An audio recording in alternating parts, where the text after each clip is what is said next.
Chased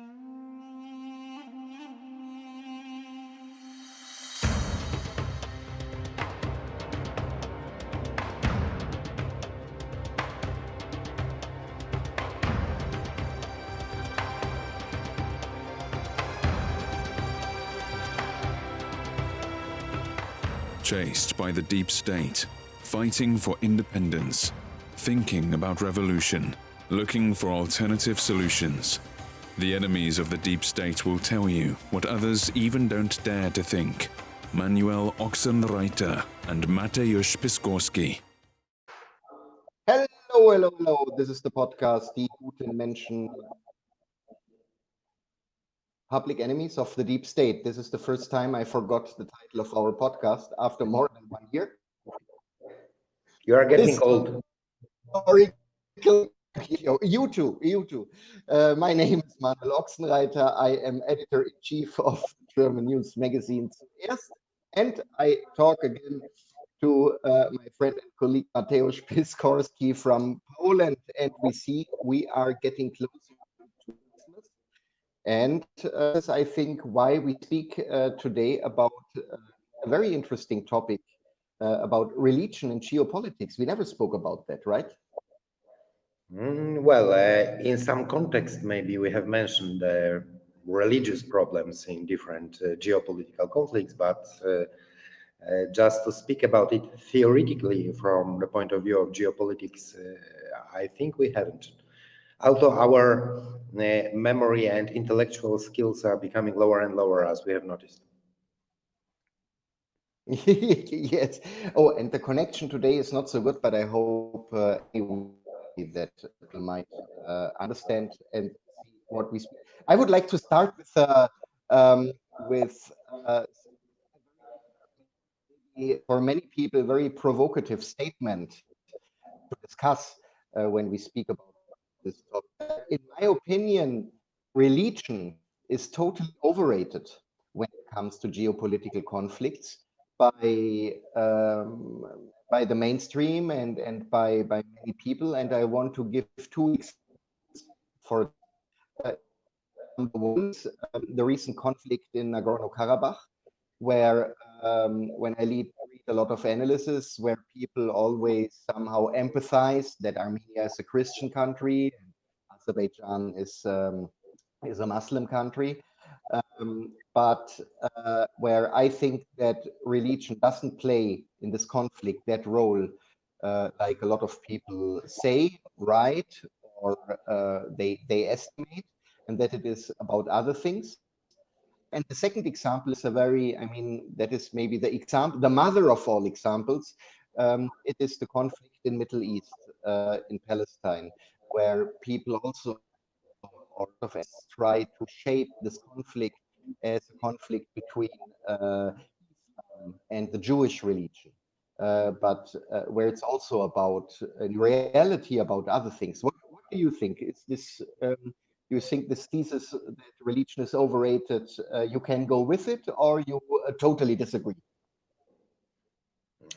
I totally agree. I would even go further, because I think that religion becomes very often a justification for the masses and a PR instrument in different geopolitical conflicts.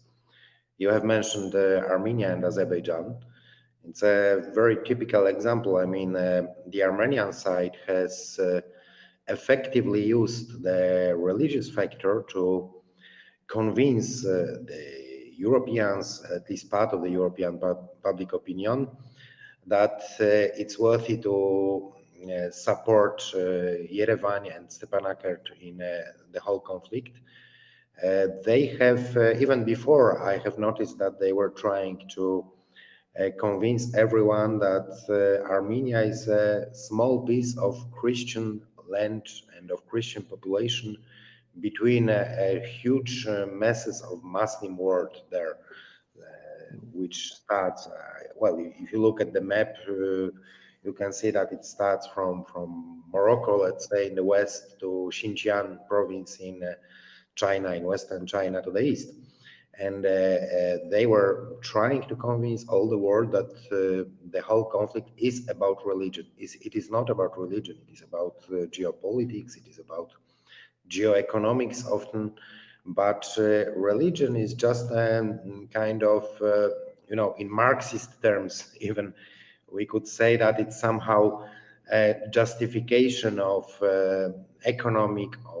real economic and political interests within the conflicts. Yes, so this is a very effective, efficient instrument for PR of the warring parties. This is a justification also and a mobilizing factor for the people there. I mean, of course, to motivate them, it's quite useful to appeal to religious elements, to religious differences, but this is not the core, this is not the essence of contemporary conflicts all over the world. You have mentioned Palestine as well. I mean, near you have Syria, of course, and many of us have noticed probably that the Syrian conflict was often presented by the Syrian authorities as a conflict which also has some religious context. I mean, for us, for the Europeans, it was sometimes presented as a kind of attempt to defend Christians there in the Middle East who lived peacefully. This is true actually, but who lived in good, relatively good conditions in Assad Syria, yes, but of course, this is not the essence, this is not the core of, and this is not the reason of the conflicts we have. This is just a justification for the masses and for the PR reasons, let's say, for the international PR reasons. I would like to, a little bit to object now in favor for our Armenian friends. I think what is often done is people mix the self-identity of a nation with the geopolitical relations of a nation. I mean, there is no doubt that for the Armenian nation itself, the Christianity, the fact to be the first Christian organized entity in the world, plays very, very and a very important role for themselves. And I think there we have to distinguish. It's like, I mean, I said also as another example, the Middle East conflict. And I just recently had a debate about this. It was no doubt that, for example, for Israel, the identity of the Jewish state, which I think is there even mentioned in the constitution, there is now no doubt about the dominance and the importance for the Zionist entity to define itself as the Jewish state. But on the side, they are, I mean, they have air bases in Azerbaijan, which is a Muslim country, cooperates strongly with Turkey, even if on the surface it seems to us always that Erdogan is criticizing Israel, but Israel and Turkey are strongly cooperating. Turkey is a Muslim state. Israel is strongly supporting with the Kurdish organizations in different parts of Kurdistan, which is, I mean, they are also neither Jews nor Christians. And we have now recently the start of diplomatic relations and very friendly diplomatic relations with the Emirates. So there we see this huge difference between the self-identity and what is done in fact on the geopolitical platform. And I think what maybe I come back to your example of Armenia. What was very interesting, since I also follow this conflict very close since a couple of years, a lot of Armenian representatives misinterpret Europe. That is what I noticed. I can say this because I'm European, so I cannot say about Armenia since I'm not Armenian. I can say about Europe. So that means if a foreigner comes to us Europeans and tells about the importance of Christianity, the vast majority of Europeans doesn't give a damn about religion and so on. So they come with a propaganda treasure to an area where the people don't recognize the value of what they get presented. So, I mean, literally, tell me one European government, and I mean, really, I think also the Polish government is using the Catholic religion as a type of propaganda instrument. But when it comes to political decisions, I think they would also cooperate with the United States of America if it would be a completely atheist, anti-value state, since they are pro-American. I think it is not Christian value-based what Poland is doing with the United States. The same, by the way, from the German political elite, which are totally transatlanticists, that has nothing to do with the idea to be part of the Occident, to share values. I think this is the message for some foot soldiers on the ground who love to believe that. And I would even, when it comes to Germany, I would say they're a big part of the people who are going to the PIA protests, who really then believe we have to defend the Occident. But I think that those who are really doing decisions, what is in that point not even very wrong is to keep the religion as far as possible out of such debates. I don't know. I mean, it was in Germany in bourgeois families always like a figure of speech. When you are meeting for dinner or for lunch, don't discuss politics and religion. And I think I think there's something in it. Well, yes, I'm sure. I mean, don't understand me wrong. I think that the religious factor has much to do with the identity, with civilizations as well, but it doesn't necessarily has anything to do with geopolitics. You have mentioned several examples. I will mention one more. I think that everyone knows that the Islamic Republic of Iran is not anti-Christian at all. Yes, you can notice that they don't use Exactly.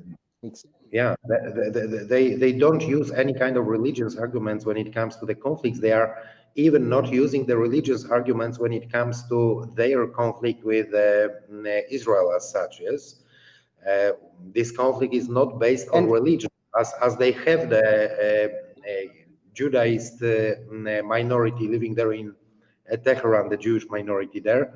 So this is not the question.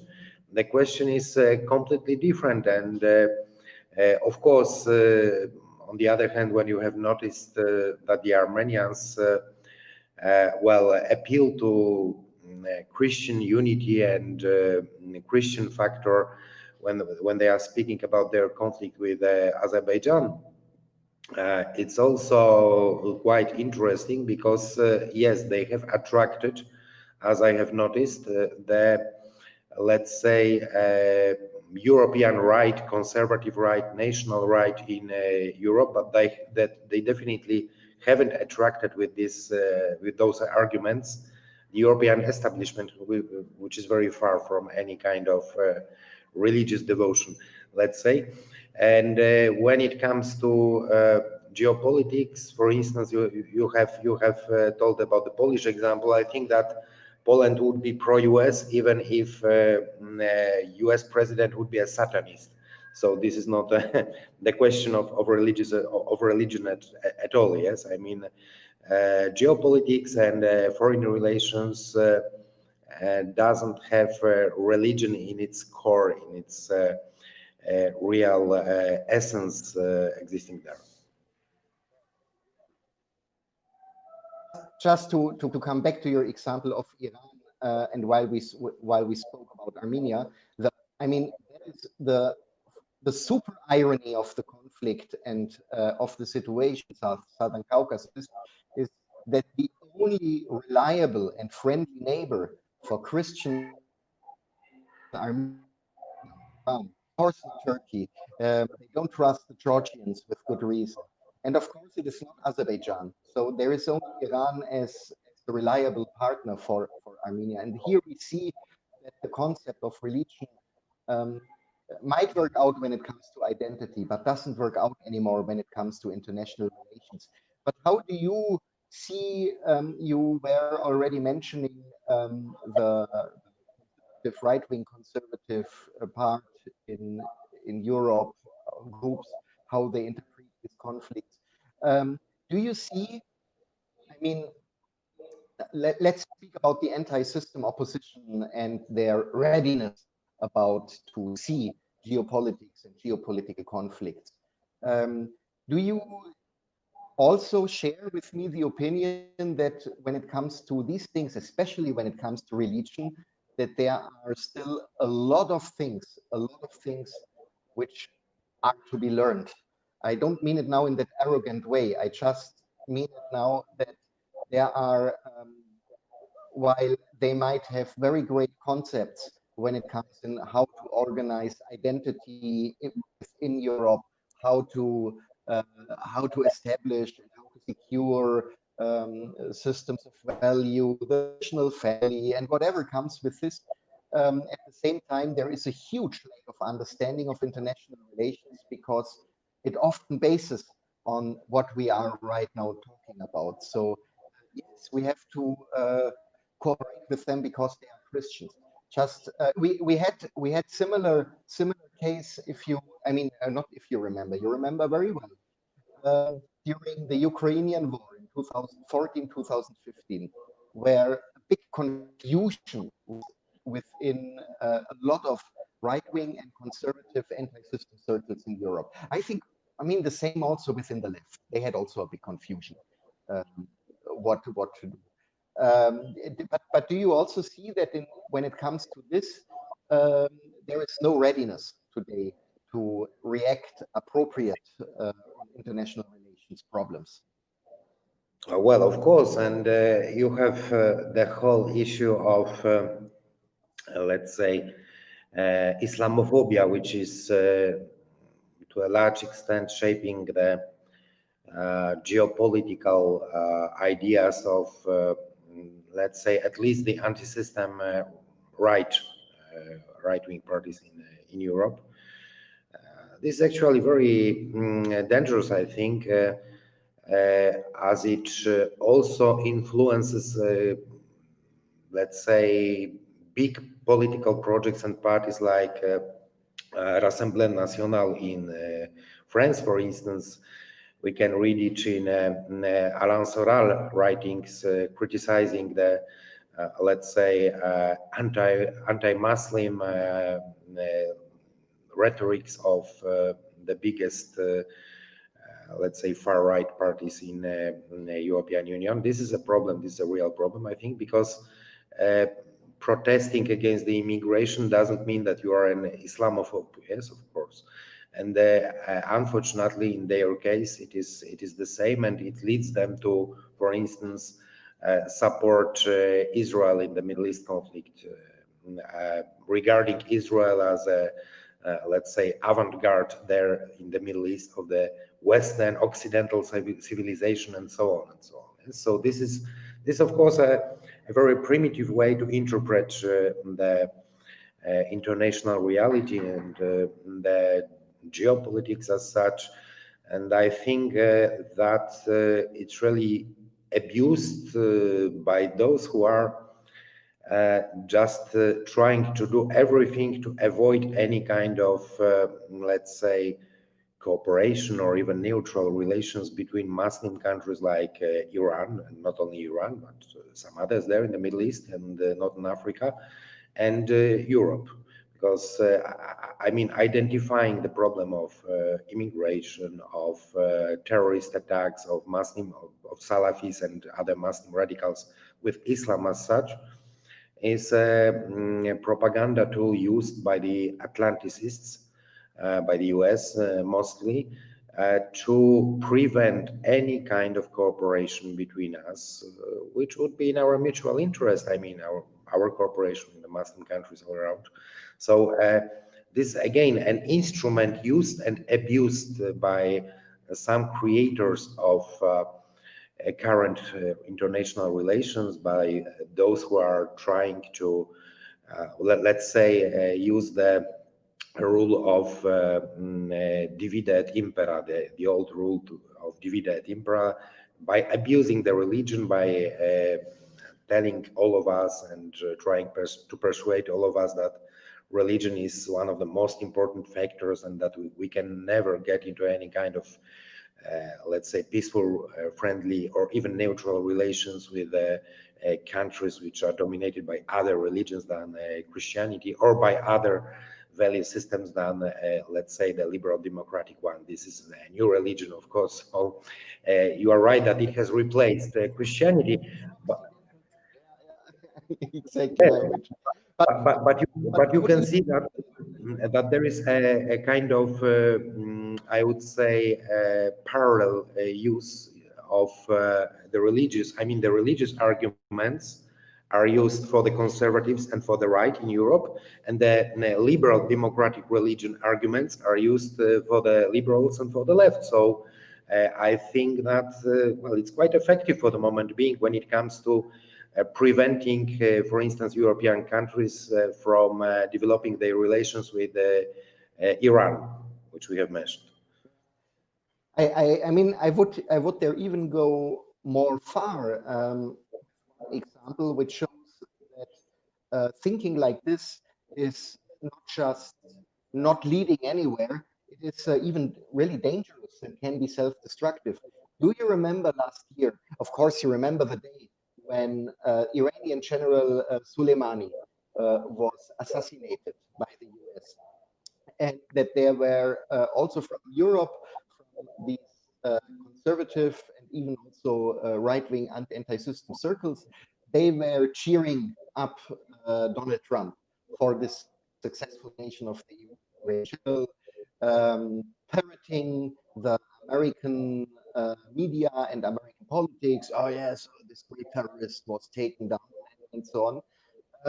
But if we just take the facts now, if we just take the facts, we have to say that General Soleimani and his men killed more terrorists in the Middle East than the whole American-led anti-IS mission, the international anti-IS mission.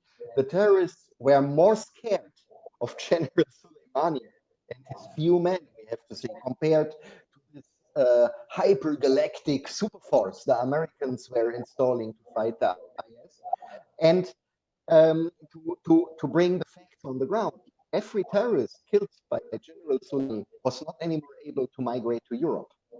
That's the very, I mean, that is so simple and so logical that, I mean, even a 5-year-old should understand that. Yeah? So who is killed in Iraq will not migrate anymore to Europe and to their terrorists. So I think this is an example where we see that the blindness towards the real problem by emphasizing the religious aspect is even dangerous for us in Europe.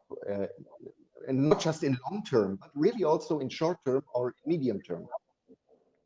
Yes, you remember 2011 and Libya, and very, I think, actually very good comment of the Russian President Vladimir Putin, then Prime Minister, then he was a Prime Minister, when he told that it's a kind of new crusade. So the new crusade against the Muslim countries, the neighboring civilization, neighboring Muslim civilization, is now organized on the one hand by the followers of liberal democratic religion, or the political correctness religion, as we could term it. On the other hand, it is also supported by the conservative Christians who are somehow returning to the idea of the Crusades, actually. And this is, from the point of view of the idea of multipolar world, this is, of course, really detrimental for the idea that different civilizations might peacefully coexist in different areas, and that geopolitics should not be based on the idea of imposing alien system values, because the Christian system value and liberal democratic as well, of course, are alien to well, neighboring civilizations like the Muslim one. So yes, this is an abuse. This is an abuse, and I'm really sorry. It's really a pity that several, let's say, anti-system, at least self-proclaimed anti-system parties and groups in Europe are, let's say, falling into this trap and using the religious arguments when it comes to their support for, let's say, hegemonic and Atlanticist agenda in international relations. And what is interesting, since you mentioned already the Crusades, in my opinion, and what I was learning and reading in the last decades, uh, even the Crusades and the Reconquista had a religious pattern, of course, but they were, of course, it was strongly about other things. It was also about the economic paths, the safety of trade, and I mean these were the Crusades were in my purely an opinion, economic project. it was a purely the Crusades were a purely genius geopolitical project from Europe. One cannot say, and the religious surface was genius. Yeah. To put it on this, but those who think until today, I mean, the same for the Islamic expansion to Europe. We have to say the same thing for the Ottoman campaigns, also until Vienna, that the religious question, of course, in the front line carried, but that this was also about geo-economic questions, that it was also about to secure the important ways for trade. Resources already back then played a big role. Of course, a big role. The safety for nutrition population, so for food, how to. I mean, there were so many economic, geo-economic aspects involved. So even there, we have to say to interpret it only as a religious enlightened campaign is very naive. But for today, not any more dangerous. That is the difference, I think. We can even go back to earlier times when it comes to, let's say, not Polish but Slavic and German lands. You remember the story of Rügen Island and the theocratic small state which existed there till the end of the 12th century, and which has been destroyed and plundered by the Danish king in 1168. Yeah, So it was also, I mean, the argument was that they are, heathen pagans, and we have to Christianize them. But actually, it was also a purely economic, expansionist, economic and geopolitical project of the Danish king at that time. So I think really it's very hard now if you would think about different wars and conflicts throughout the history, throughout the world history. It would be very difficult for us to find a conflict which was purely religious one. I think that again, as we have told earlier, the religion is like something which is used for PR and for mobilization, externally for PR reasons, internally for mobilization. I have, I think, one example, but it is of course within the framework of the Crusades, and maybe the only really religious, totally religious motivated action might have been the children's crusade. What do you think? I think that was because that was, but even there it was for parents with 10 children. They couldn't feed the perfect okay to get at least rid of 3 of them. I mean, if we are Yes, exactly. Yes. had no strategical, no tactical, no military, and no security aspect. I mean, those who survived ended up as slaves. That is what we can. So say today. this had also an economic essence and an economic factor behind. Exactly. So, by the way, you didn't praise until now my Christmas Mishima. Did you see? Yes, I think I think if he would be alive, he would be really proud of you. I think too. I think too that he would appreciate what I'm doing here. This is, by the way, this is a kind of religious syncretism, or I would even say this is an example and a picture showing the philosophia perennis, the one spirit Yes, permeates all religions and all that concepts of mutual eliade and the others. So he would congratulate you for that, and he yes. would be really grateful. And he would say, "Thank you, Manuel, for building here this little temple." Yes.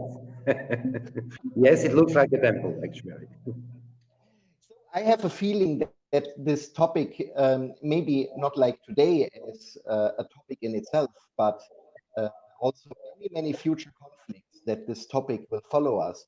We shouldn't forget. I think we will also once in a while in future we will have to speak about the conflict India Pakistan, which is also, I mean, when I check Western media, tried to be framed as a conflict between Hindus and Muslims.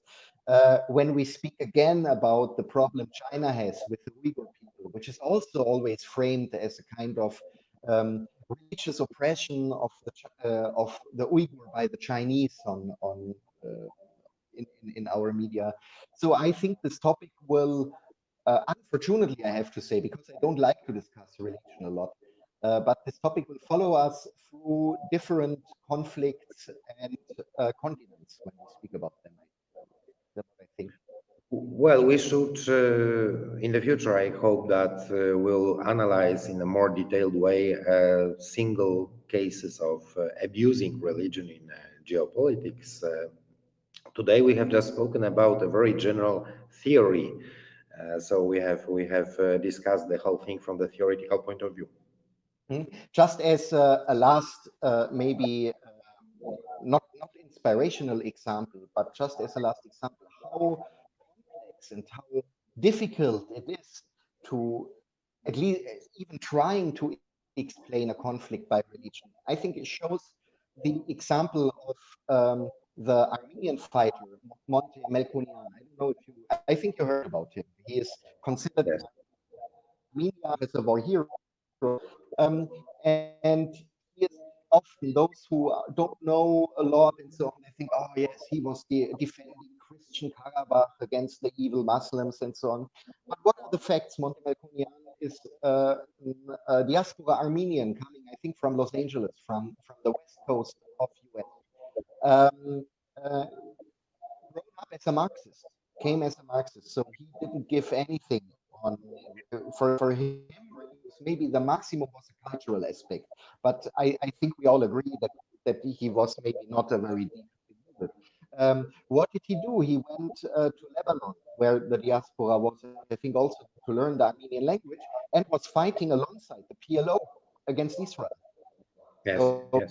therefore, okay, now PLO is of course also no Islamist force, but back then we have to agree there was no Hamas, there was no Hezbollah, there was nothing. There was the PLO, the Palestinian force, which was of course dominated by Sunni Muslims.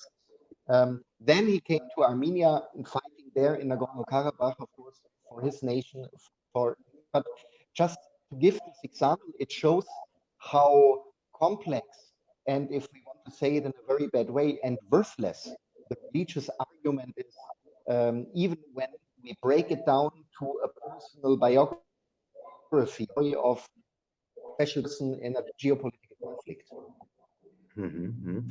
Yes, right. And I think that really the issue is about geopolitical divisions, about ideological divisions between, let's say, different warring parts in the world, than about the religious issues, which are really only an argument, an abused argument, unfortunately. But as we see, several, I mean, very deeply religious people all over the world, from coming from different religions.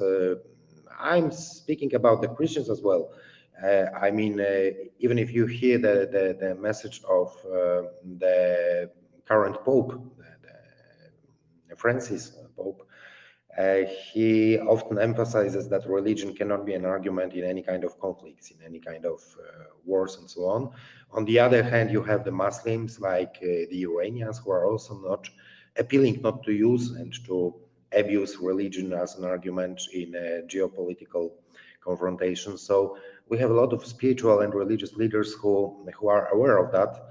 Unfortunately, we still have this, let's say, primitive, simplicized form of religious thinking, or I would say quasi-religious thinking. This is not a true religious thinking that sometimes permits all conflicts. Yes. But Mateusz, we know Karol Wojtyla as Pope brought down the Soviet Union, and we all know that. Okay, now you feel let's better focus on Pope Francis. okay, okay, but now I mean we come slowly to end. You know what will be the moment when everything becomes better? When Europe will be totally de-Americanized. We would forget about that. Yes, we are getting old. Yes, it's what we repeat every time. That I think we should always end our podcast. That's it. Everything will become better, and we will forget about everything we spoke about when the last American soldier leaves Europe. That's true, and remember about that. And in this sense, I want to thank you, and I look forward for our next podcast. And enjoy the Christmas time. Thanks a lot, and see you soon. This program was presented to you by Manuel Ochsenreiter and Mateusz Piskorski, the hottest dissident who won't violate any time the global rules against racism, extremism, or any other bad isms.